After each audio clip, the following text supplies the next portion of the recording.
we're doing the horizontal for YouTube, and then we got the vertical set up for all of our TikTok videos and stuff. Hey guys, this is Jose. We're gonna be starting on our Green Lake project here. Michael reached out to us because he had carpentry and damaged wood along his whole house and decided it was time for a refresh. So right now, as you see, we're gonna be doing some carpentry work. And then if you guys follow me, we actually started removing some shakes here. So the paint was failing, as you guys can see here. It just comes right off. Here, it just peels right off. So he had a lot of boards that started failing, so we just ended up removing them, just so that way he gets a longer lasting siding on his home. And as you guys can see, this is the south side facing, so we want to make sure that we get all the shingles that are truly damaged repaired and replaced. So yeah. So as you can see, these are the ones that have been repaired. And I believe this is just the paint that we're wanting to go with, so we're going to go ahead with this purple color on this home. And then this is obviously the new shake versus the old shake.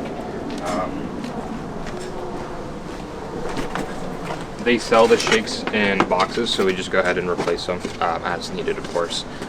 When we don't use all the shakes, we do leave them for the homeowner, just in case there's anything later that might need to get replaced. And like, this is a good indicator of replacing a wood that needs to be replaced. So like this here, there's just going to be constant water coming in through here, even if we use Bondo. Bondo is a temporary solution, so we want to make sure that we really get that sealed up. So we'll go ahead and replace it with new shake.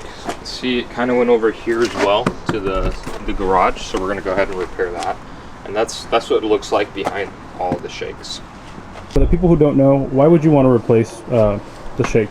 The reason you'd want to replace a shake is if it's damaged, it's starting to crack. And the reason why is because that crack and the damage is going to get worse over the time. So you want to make sure you're able to get that fixed now when we're doing your painting project now, so that way you don't have to hire someone else to come out 3 years from now to get that repaired. So I always tell people, if it's damaged already, or if you don't like the aesthetic of the siding, or if you just feel like it's going to fail and you should want to get refreshed, you want to make sure you replace siding boards. So like this is a good indicator. Realistically, the board's in really good shape. I could realistically leave it if I wanted to, but we want to make sure that this doesn't, if we put Bond on this, it's only a temporary solution, so it's going to fail. So you want to make sure that if we notice this now, let's just get it fixed now over here, and then that way they don't have to ever worry about this board again. So yeah, that's one of the beautiful things that we do. And then obviously when we're prepping the home, we already started adding caulking, as you can see here. Beautiful caulking.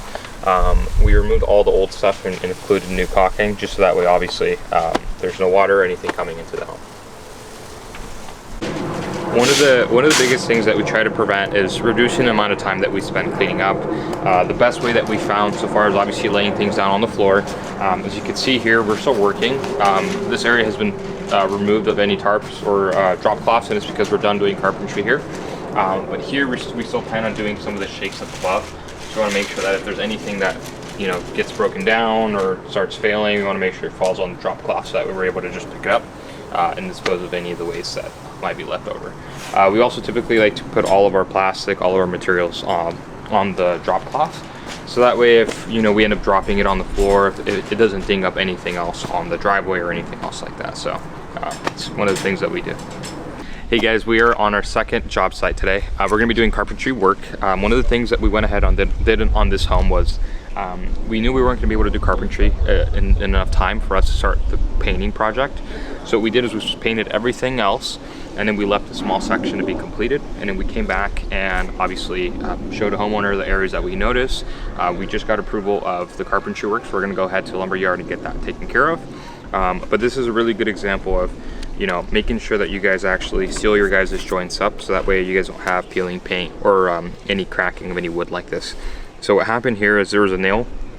When this was installed, of course, there was a nail that made this crack, and as you guys can see, it just got bigger and bigger and bigger. So this goes back to the other walkthrough that I told you guys, is if there's any cracks on your guys' wood, it's best to just replace it while we're there, just so that way we can get that completely done and you guys get a longer lasting project out of your guys' home. So yeah.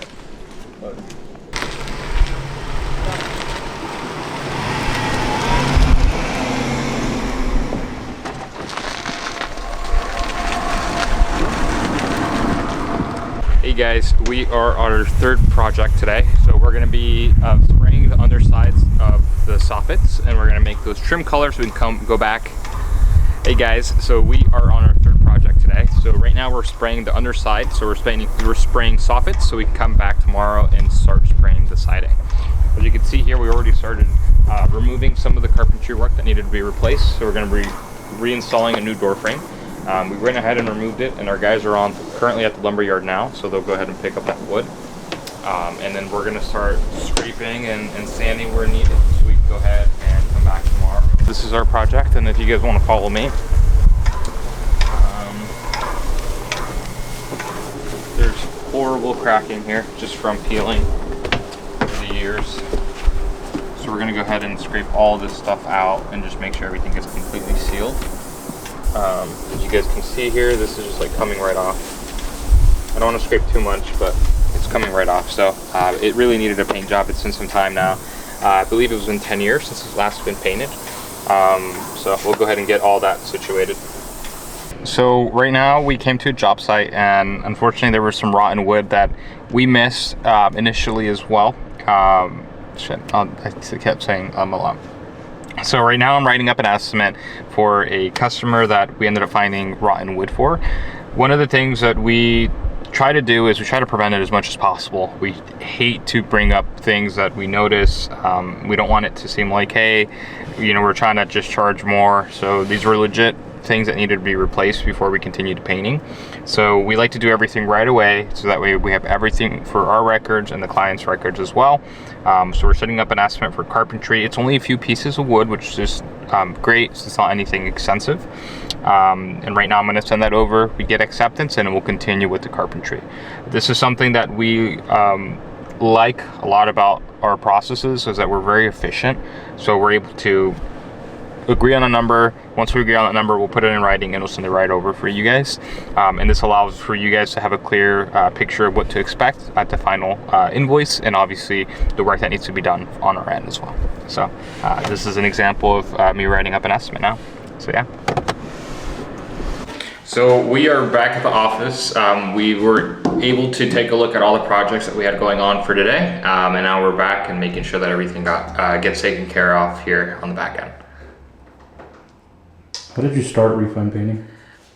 We started Refine Painting. I had started as an estimator for a different company based here out of Seattle, and then I decided that I wanted to give it a shot and see what we could do here in the space and how we can create a better environment for homeowners here in the Seattle area and deliver a better service overall. And that means showing up on time, doing exactly what we say we're going to do, and just following through with those two things. And thankfully, just following those two things has allowed us to get to where we're at and stand out amongst the rest. So yeah, very, very happy. What areas do you service? Our primary market is Seattle. So 90% of the work that we do is in the Seattle area. We do go over to the surrounding cities. It's just really rare, and it's obviously one of the things that we aren't. Let's ask it again. What areas do you service? So we are based out of Seattle, so that is where 90% of our work is from. So we do go over to other areas and cities. It's just not as frequent as the work that we do here in Seattle. What makes your company different from other painters?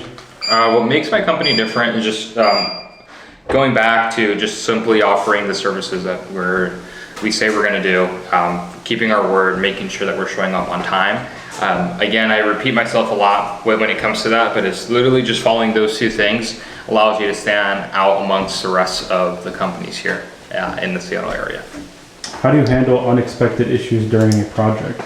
The way we handle unexpected issues is one, listening to your client and figuring out what's going on, what they might be unhappy with, and just talking to the team and figuring out what solutions and options we can give to the client, and then from there figuring out what the game plan is and getting those things fixed. Are you licensed and insured? Yes, we are licensed and insured and bonded. We actually are also on top of that lead certified. It's one of the biggest things that we have here in Seattle, which is lead on homes, because a lot of the homes here are built prior to 1978. So we went the extra mile and got an extra certification that allowed us to work on the homes here in Seattle. Do you offer warranties or guarantees? Yes, so we offer a 5-year warranty on any painted surfaces. This allows us to give you guys a warranty and a guarantee on your guys' home. Okay, solid. We're gonna switch angles now.